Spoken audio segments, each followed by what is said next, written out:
During the Trump years, there was a lot of talk of the need to abolish the Electoral College. Joe Biden won the Electoral College this year. Still needs to be abolished, though. And I think that's a conversation that a lot of people on the left need to continue having. See, part of the conversation has to happen after we win. In fact, that's the best time to have that conversation. Because if you do it that way, there is little chance that the other side can successfully argue that you're only doing it because you're bitter about the last election results. But if we were to abolish the Electoral College, had we abolished the Electoral College years ago, all of the problems that we're having right now with Donald Trump would have disappeared. Joe Biden absolutely demolished Donald Trump in the popular vote by over 7 million votes. If this country was strictly based on popular vote, we wouldn't have gone through 2 straight months of Donald Trump and other Republican temper tantrums trying to overturn the will of the people. But because we have this system in place, this weird system, it allowed for all these challenges to happen. And by the way, we're not even done with all the challenges.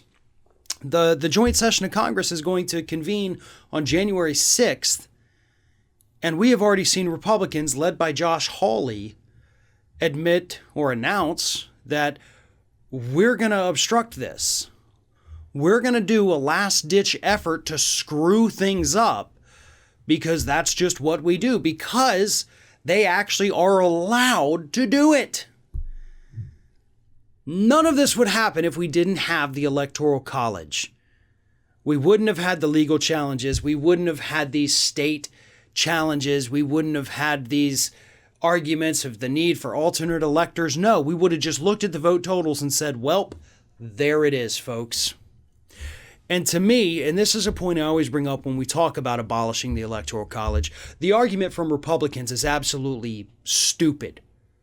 Because they say, well, if we do that, then suddenly votes in these other states, these small states, don't matter.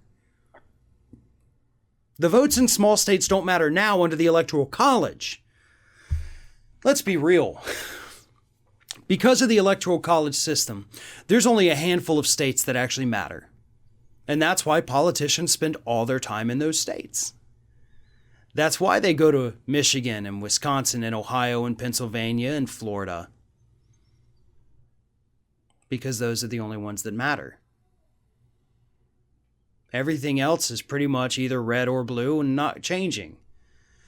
But if every vote counted equally, then a vote in Wyoming would suddenly be just as valuable to that politician as a vote in Florida, instead of a vote in Florida right now outweighing every single vote in Wyoming. My single vote here in the state of Florida is worth more to a politician than every single vote in Wyoming is combined. Get rid of the Electoral College and that's no longer true. Every vote counts equally. There's no longer any red states or blue states. There's just a bunch of individuals who have their political preference living in a certain area. And this is the best part. You get rid of the Electoral College, that opens the door for third-party challengers to actually have a shot at winning. Suddenly, we wouldn't be so beholden to this two-party system. Suddenly, you can have outsiders come in and shake up the status quo. There is no downside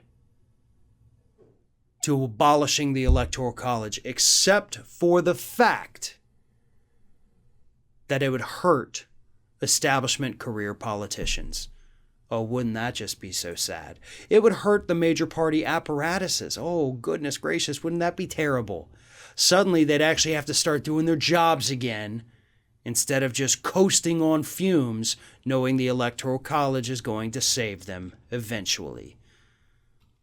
Popular vote is the way to go. And, as the bonus, we wouldn't have seen these 2 months of temper tantrums and ridiculous legal challenges if we'd done this and gotten rid of the Electoral College a long time ago.